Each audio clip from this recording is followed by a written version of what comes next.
at the Tottenham Hotspur Stadium. As you can see, the smiles in the panel.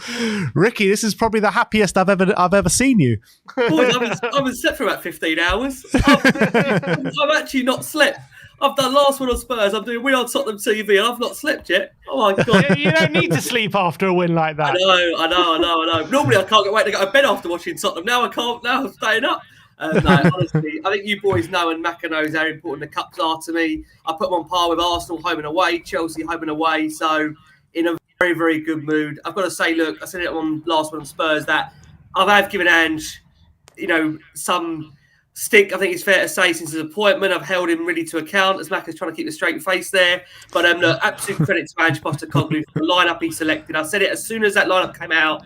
I think that gave everybody as a Spurs fan the feeling that we are taking this competition seriously. We are taking this game seriously. And I think that really, boys, and I'll be honest with you, set the tone for the performance, for the result. Because when that team came out, you knew Spurs were serious. And when Spurs are serious, they can be a very, very good side. And you saw that against City. We pressed them ever so well. I'm already going into it. Let me shut up. Bring in Macca, can you? And we'll get this show. Please. Macca, you were there just like us last night. I mean, the vibes were immaculate, as they're going to be for the next hour on this stream. But how are you keeping, my friend? Yeah, I'm good, boys. Thank you. And again, I apologise for the viewers and listeners. I am very hoarse today, very hoarse after singing high. And it was a very, very. And sometimes when you're in a stadium, you don't realise how powerful the atmosphere feels or sounds outside of the stadium. One of my good boys, one of my best mates, Nick Mine, he sits in the North Stand, and he said to us afterwards, he messaged the group and he said, "Mate, the South Stand was alive tonight. It was alive. You could feel it around the stadium." And then obviously everyone messaging and whatever from the TV, watching it, saying it was an amazing atmosphere, and it was. So brilliant day. It's just so Spurs, isn't it? Do you know what I mean? To be so bad on Sunday and then to be, I don't want to say so good and get carried away, but these are what football moments are for. Right here, right now, for these moments. If you can't get happy about beating City in the cup, you may as well go home, right? That's what I'm saying. So, yeah, I mean, it was a brilliant day, brilliant result. And to be fair, I thought it was a really good performance, lads, to be honest. And I think we fully deserved to win the game. Yeah, Macca, you talk about being so Spurs. We were just on the stream earlier going through all the moments like that we've had, like really bad lows, and then all of a sudden it's followed like a really big highlight. We beat Inter Milan like 3-1, and then the next game we lose to Inter. Beat AC Milan. We lose to Blackpool the next game. We beat Inter Milan. We then lose to Bolton the next game. We lose to Portsmouth in the FA Cup semi-final. We then beat Chelsea and Arsenal back to back. It's just Tottenham. You never know what you're going to get with Spurs. Do you know what? That's why I know it's highly frustrating for that, but that's why all the criticism around Ange and all that it's not an Ange issue, because you just all them things that's happened before has got nothing to do with Ange. It's got literally nothing to do with that. What he's trying to do is he's trying to change that. I totally get that, but I'm actually not even sure that Spurs either, Sim, to be honest. I bet every single club, every fans and whatever, every single club can point at moments that happens. I think the key thing with Tottenham is, and obviously I'm not there yet, but the key thing to Tottenham is to have one of them high moments in a final, right? That's when you get over the line, and that's the reality, isn't it? So, I mean, just point. Can you imagine all of us together, all of us together at Wembley, right, seeing Spurs lift the trophy. I don't care about Champions League. Listen, I want Spurs to go final, Europa League, don't get me wrong, but this is what football is about. It ain't about, beating Ipswich at home and, I don't disrespect what I mean by that with regards to the league. It is about winning. It is about winning. Don't let anybody tell you any different.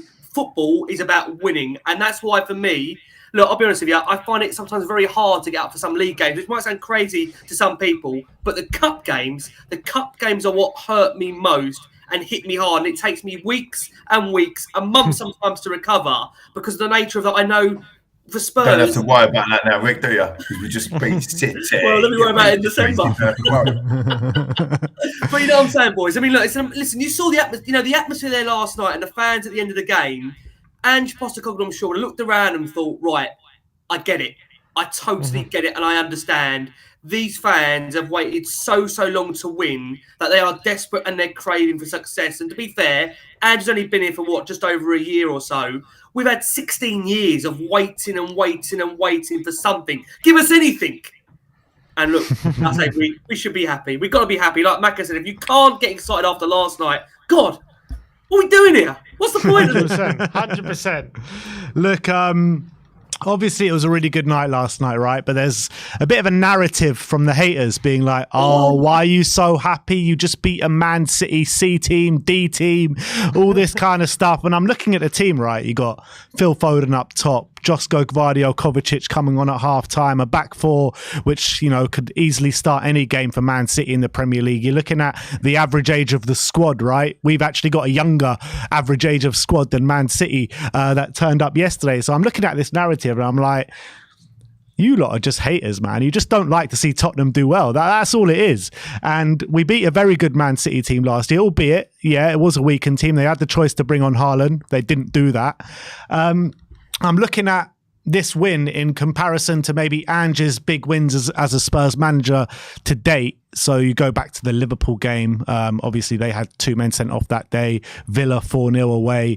Macca, do you think last night was the best win for Ange Postecoglou so far in his Spurs tenure? Great question, mate. I think going away to Old Trafford and winning 3-0 is a big win. And actually, some of the previous managers have had them big wins. I think Jose smashed Man United, didn't we? 6-1. Excuse me. Poch done them 3-0, didn't he? When Lucas scored 2.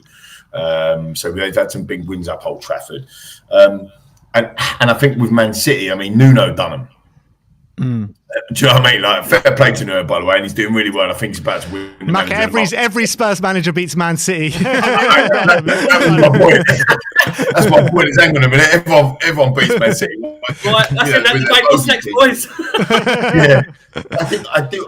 I mean, it's an impressive win. There's no doubt about it. I mean, I think I did see that stat. I did chuckle when Sky were rolling out the narrative. This young Man City side, and our average age of the side was 3 years younger than them. It was like, you know, it just makes you die, doesn't it? But it was impressive, Ben, and it was a pleasure to be there and a pleasure to watch. I mean, that I know we're going to get into the goals, but Timo's sticking out in the back of the net. Everyone was holding their bated breath, thinking, mate, play it to Tom, don't play it to bloody Timo. But that's exactly what he needed and exactly what happened. To be fair to the bloke, he carried on missing afterwards, didn't he? Because he could have probably got a hat-trick. So, you know, I think one of the things I did actually want to highlight, and I'm not sure we'll get into it, is the great minutes that we're getting in some of these players. Now, you might, and some people might analyse Archie Gray, for example, saying, "Oh, you know, he got roasted, he got done for the goal, he played well." But I'm looking at it going, these are great minutes for this guy, getting in, playing there, and this is building up. That again, Richarlison, people say, "Oh, he was shocking when he came, he should have scored." Whatever, it's true. He's come back from an injury, and these are good minutes that are getting into him. So I kind of like that. I like Dragushin as well, getting good minutes into their legs. Do you see where I'm coming from? Into their bodies, into their feeling part of the team. Like we didn't. Maybe even Ange, I was going to say Poch, maybe even Ange didn't think he was going to play Ben Davies. None of us was thinking Ben Davies was coming in or coming on. But when he did, now Ben Davies totally feels part of something that's growing. Do you see where I'm coming from, lads, viewers and listeners? I think that's real. I think that's an underbelly that's happening that will help us in the future. And hopefully it'll be in 3 games' time when we lift the cup, right? But ultimately, I think that's important that these guys now, they're coming into the side and they're feeling part of something rather than under previous managers. Sometimes it just felt like you are the B team or the C team, and actually I'm just going to throw you in. Don't feel like that now, and it also don't feel like if Dragushin has to play at the weekend against Villa, is anyone bothered? Like, you know, if Ben Davies has to come in, like he proved it even last season before, whatever, you know, big games. Are you that bothered? Like, no. And it says there's a depth there, but there's also there's a feeling of we're all together, and I think that's really important in team sport. I don't understand. Sorry, Rick. I just don't understand the narrative around the two players that you're talking about in Archie Gray and Richarlison saying that they had poor performances, because Archie Gray did get done in the first half, but he massively improved in the second half. And it's all about learning from that experience and progressing and getting better as a football player and understanding the occasion and rising to the occasion. And I think he most definitely did that in the second half. So I think you're seeing a growth and a learning in Archie Gray. And Richarlison, I mean, the only people that are saying he had a bad game are the people that just watched the highlights and just saw that miss, and that's all they saw, because I thought Richarlison was brilliant when he came on. He was pressing, he was a nuisance in Man City's side, he was beating his man with his dribbling ability. I thought Richarlison, when you compare it to his previous two performances, was night and day. I mean, it was complete night and day to those previous two performances. I mean, that's what I'm saying about these great minutes, because they're getting these minutes in their legs, they're in their bodies, they're getting up to... I think we do forget... as us mere mortals, right? That these once you've had a massive injury, and he's been out 4 months, right? Once you've had a big injury, you can't just come straight back in and turn it straight back on. It takes time. Sometimes 10 games. Sometimes. So once he starts hitting his straps again, I think it's going to be good. But, I mean, I didn't want to distract from your question about, is this the most impressive win under Ange Postecoglou? It's definitely up there, mate. 100% for me. It was very impressive. Everything about yesterday was a joy to behold, to quote you, Ben. A joy to behold, and I absolutely am here for it. Just on these boys, I mean, the thing for me is that, look, I think I would rank it as the highest because it was a cup competition. If Spurs go out, I think, not that I want to over-sensationalise or make dramatic headlines, which I'm accused of doing at times, but I think he needed a big result. I mean, to maybe settle some of the restive natives down. Who are these restive natives? Who are these people that are questioning him? I don't know who these people are. There must be nothing. Wrong side, Mac. There you go. Who the hell is questioning Ange Postecoglou? Please tell me. Really important. Ben. You brought up some players there. With Mac said Werner went through them and I was holding something. I thought, what was he holding? I mean, I think Ben was probably holding something he was referring to there. I wonder where the show was going to go at one point. But in regards to Gray, yes, to be honest, look, if we're going to be honest about it, football is about moments, about how players are doing. So the reality is, yes, in terms of the goal we conceded, it wasn't great on Gray, but what he did do is respond in that second half ever so well. As a young player, you could go hiding, you could, really find it hard to come back into a game like that. You could be overawed against City. I agree with you, Ben. There were still players on that pitch that for City, there were players there, a number of internationals. These are players that have had Premier League experience. Haaland, to be honest, is the only one really as a notable absentee you feel could have come on the pitch and made a significant difference. There were still players on there to hurt Tottenham. And I think what's really important is that Gray responded ever so well in the second half, showed some real maturity. In regards to Richarlison, Ben, yes, he did work hard, but the key thing is as a forward, you are always going to be judged on your output. And I can tell you that if Man City go on to score in that game and knock Tottenham out, this is a very different show, and we're questioning as to why Richarlison is not putting the ball in the back of the net. I do agree with Macca. He's just coming back from injury. He needs time. But in football, you don't get time these days. It is about really performing in the moment. And I think that is the issue we've got now, that for Spurs, if we're going to want to become the team we all want to be, these players got to really step up, be mature, and take opportunities. I mean, last night, let's be honest about it, guys, this should have been a 4-5-1 game. That might sound crazy, but really, if we take our chances, Werner, bless him, after scoring, gets another couple decent one-on-ones. And we made this, suggestion on our last show, on Last One on Spurs. I think in with you boys, I think you were asking us last week, if Werner scores a goal, does that change things? I think I said that I feel with Timo, he's on such low confidence that he probably needs to score 3 or 4 like that to get the feeling that he can do it in front of goal. So look, great for Timo to score. Love the feeling with the fans and his interview after the game with Spurs official, where you could see what it meant to the guy. And that's the thing with Werner. I've been saying I've been really uncomfortable with the element of criticism around Timo Werner from the perspective of that this guy is not giving enough or he's not trying. He's giving everything. He's absolutely committed. He's working hard for the team. This is just a confidence crisis for him. But hopefully, I want to say we're over it, but we've seen misses since then. But fingers crossed, like I say, we are slowly starting to turn around Werner's confidence little by little. And yeah, so excited, boys. I feel like I'm waffling. I don't waffle much, do I? Listen, with Timo Werner, right after the goal he scored, he goes 1-on-1 with the keeper and he breaks the line of the Man City defense. Did anyone have any confidence that he was going to score that goal? Even Mac is the biggest optimist, and even he's saying no. He got a good contact on it at least. Yeah, he did. I mean, to be fair, you mentioned, Rick, about I'd love Ben and Sim get your views on this. Like Rick, you said there about it could have been a 4-5-1 game. Let's be honest about it, and it could have been. But we've been saying that all season for every single game that we played, apart from the Palace game, Coventry, obviously, and that 20-minute spell against Brighton. Every other game we've played, we're sitting there going, actually, that could have been a 3-1. That could have been a 4. We were unlucky. We should have beaten. We weren't saying that last season. And that's where I can see the biggest progression. Sim, you're a stat man as well. There must be some statistics in there around. I mean, I counted 7 shots on target yesterday, and we only had 3 against Palace. But if we hit 7 on average, 7 shots on target per game, which is what we've been doing, more often than not, we should be winning the football matches. Do you see where I'm coming from, lads? What do you think about that? Because I think we have been 4-5-1 games. I know clearly we lost 3-2 to Brighton. People like, what are you on about, Macca? But the defence has tightened up in the main. The set pieces, you're not cringing too much. You're still a little bit behind your sofa type thing, but you're not as much as before. You were turning the TV off from running down the road when the corner was coming, and now you're not so much. Although he did have a little bit of a flap, didn't he? So, Sim, what do you think? Just a little bit. Yeah. So there's a question. What do I think about our performances? Like, how are the underlying stats in our favour?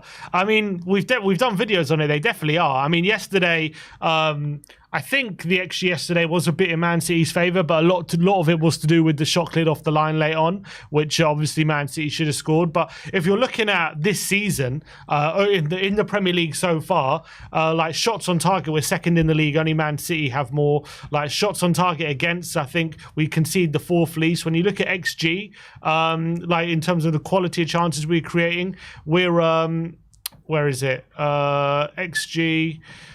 Where are we? Oh, I'm looking at the wrong. XG, we're second only to Man City again. So we create the second best. XG against, we're again 4th worst. 4th least conceded. Above the likes of Arsenal, who everyone says they have a great defence. In fact, goals conceded, we've conceded the same amount as Arsenal. Everyone says how open we are and how naive we are. We concede all these chances and it's so easy to score against us. And Arsenal have this really mean defence, yet we're both level on goals conceded right now this season. So that is what I call pure Arsenal propaganda, man. Pure Arsenal propaganda.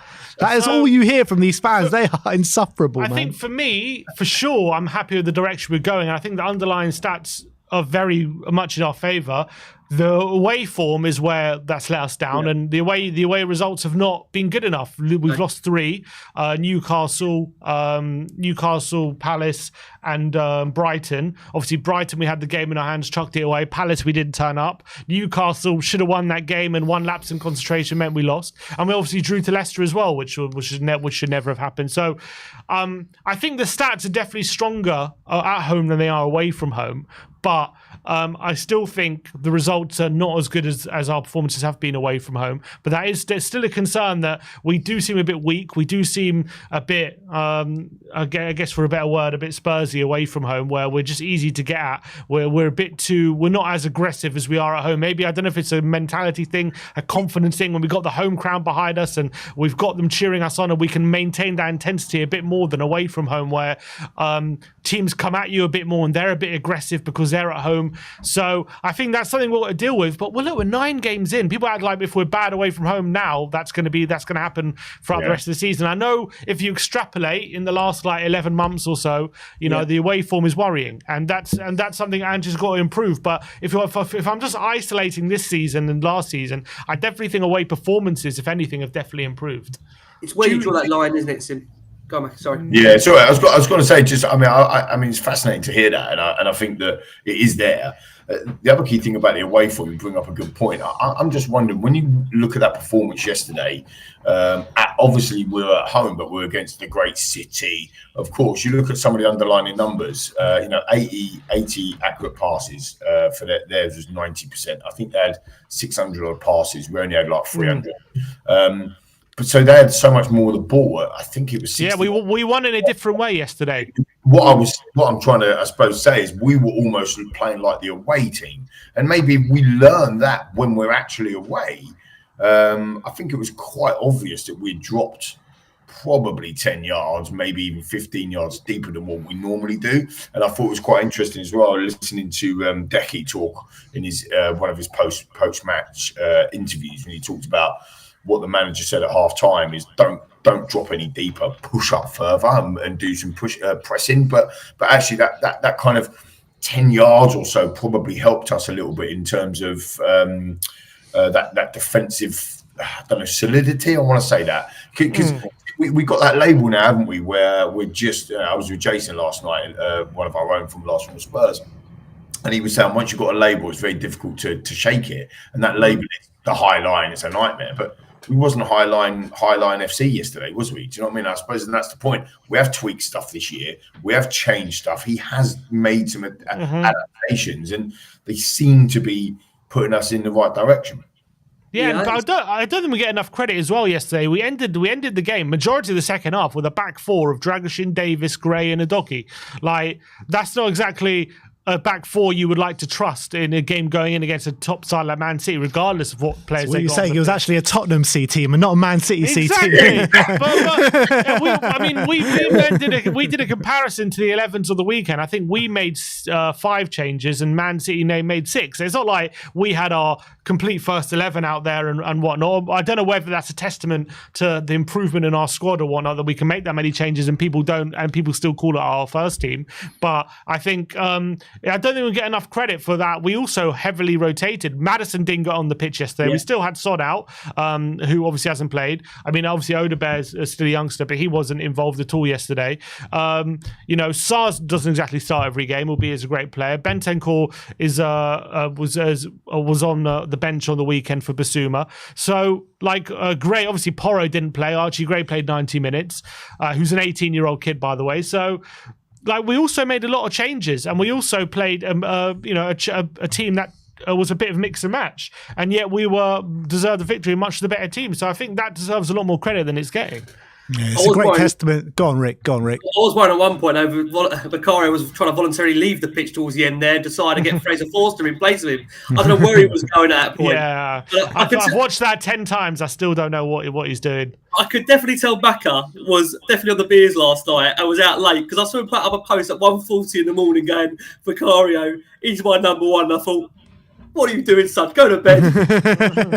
Bissouma saved his blushes big time last night. He's at number one. It's not just on that game. Have you seen that last night? He's putting his finger up, giving it number one. Of course he's the number one. I thought, when he seen that, I said, he must get on these chicken wings. What are they doing to him? I thought, what's his Vicario? Where is he going? I mean, to be fair to Biss, that's a great moment for Bissouma. I've got to say, isn't it amazing? Now, sometimes Bissouma's been criticised for a lack of concentration and a lack of composure. If he doesn't put that leg out in the final minute, we're going to penalties. And can you imagine that feeling going to pens? With no disrespect, with the remaining players out on that pitch and the mood change that would have been in that stadium to concede like that. So credit to Bissouma, because you know what? He really, really did step up there in that final minute. And he did save Vicario's blushes. But what made me laugh is Vicario was coming back towards the goal and he thought, I probably can't bollock anyone for this, because it was actually where's Vicario going? He was giving it to a number of players last night, Vicario, wasn't he? I know, but made me laugh at the end. I'm thinking, he can't really bollock anyone for this. He decided to leave the goal line voluntarily. I do not know where he was headed. I thought he was going to the East Stand at one point, boys. I've got to be honest with you. But we got the result. Main thing. Sim, was it the best under Ange for you?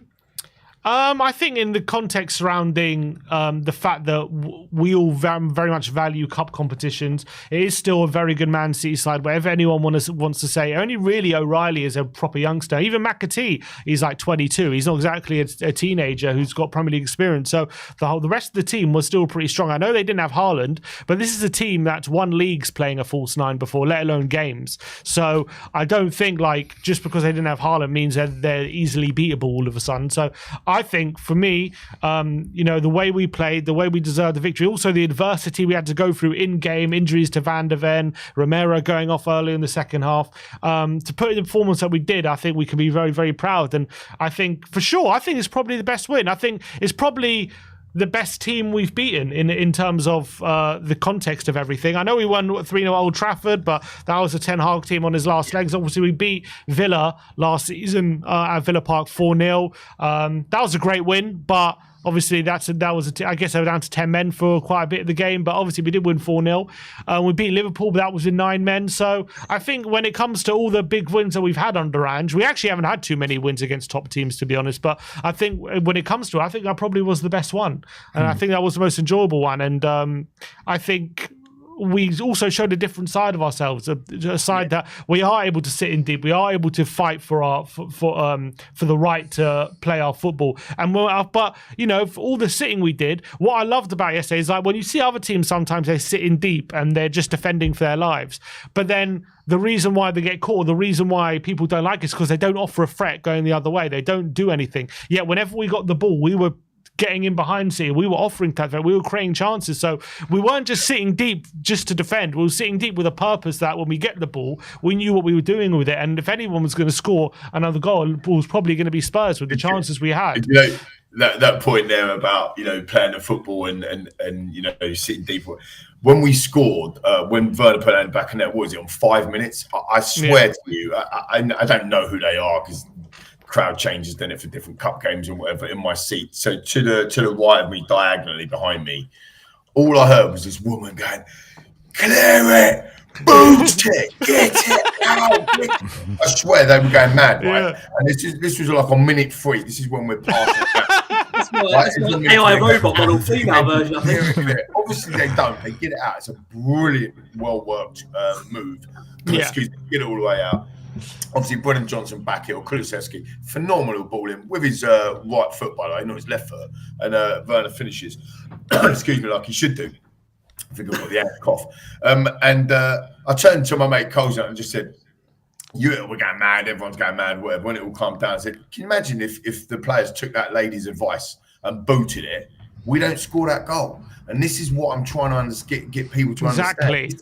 It's not the way we are, mate. This is how you play football. Like this is how you do it. It's not boot it out. Because if they do, they did go a bit more direct later on in the game. They did. I think I heard a stat on the show last night, Rick. That was it. 5 out of 7. I might have been your show earlier, Simon Ben. I don't know, but 5 out of 7 long balls or something like that Vicario did. So he was. Yeah, Vicario 7 out of his 12 long passes were completed. 7 out of 12. But it just made me laugh and thinking, we're 3 minutes in this game, and all of a sudden people are actually properly having a go. I'm thinking, is this the first time we've watched Spurs? Because they do not do that. And obviously, if we did do that, we'd have never scored that goal, and that's what makes you laugh, doesn't it? Yeah, that's what I love a lot about how Ange, I guess, drills into them and how they are like in and around the penalty box. If you notice, a lot of the time when we do win the ball, like on the edge of the box or something, where other teams maybe would boot out, people like Bentancur and Basuma, and I guess Gray's also in there. Like they got very calm heads, and they'll try and play out even in very difficult situations. And even if they do clear it, they'll try and clear it in the direction of a player who's in the front line, like a Solanke or where like Brennan Johnson was on the right wing. So obviously sometimes it comes off, sometimes it doesn't, but they're very aware of where everyone is on the pitch, and they don't just, a lot of the time, they don't just clear it just safety first. They never do that. They always look for a way to get out first, and that's what I really appreciate about, even when we're defending Dilo yesterday, it wasn't just defend just so we can keep them out, but defend properly so when we get the ball, bam, we can hit them. Boys, you know what? Those celebrations from the bench, I don't know if you've seen it via Korean TV. of when Werner scores. I don't think I've ever seen a collective bench look so elated just for one player. It was actually lovely to see, and it kind of does breed the fact, going back to the right calls, what I say, is a little family there. You know, people forget that. That is a family. So when one player is being dug out like that, that doesn't affect one person. It doesn't affect one coaching staff. That affects a whole group. And what that will do in terms of the confidence. I think when you saw Werner score, I think every Spurs player went over to him, bar Bakary, who's in goal.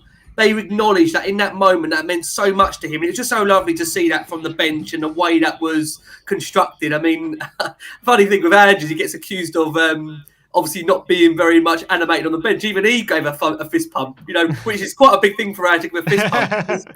He's just being one of those that just stands there like that and folds his arms. But I think we all recognised how big that goal was for Werner.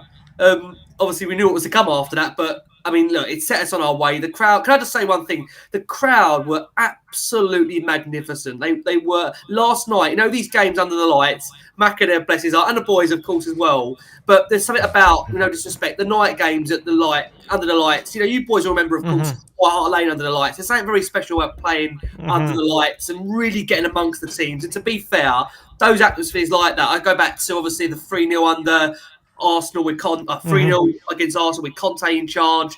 There was moments that you can look at and you just think these are really special moments. And I think what we all hoped for was probably a home draw.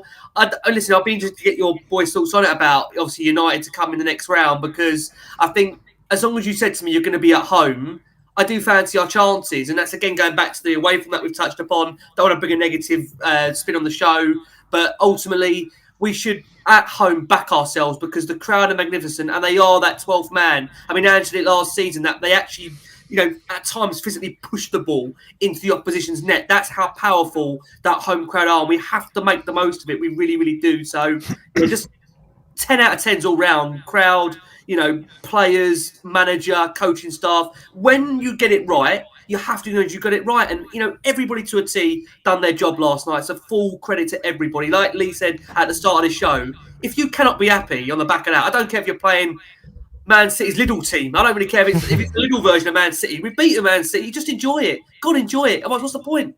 100%. And back to what you're saying about Timo Werner, I think it was very similar when Brennan Johnson also scored, I think, against Coventry, and the next game, you know, there was all that family feel. But what I really thought there were similarities to last night when Werner scored and the crowd reaction was when Soldado got that first goal after such a long time of not scoring. I think he dropped to his knees and just celebrated and had that similar vibe to it. But I guess there's actually a comment here for you for Spurs Kings TV. I don't know if it's Marlon or Ash, but he says, "Stop confusing me. Ricky should always be on the left like Sim. Swap him and Lee over right now."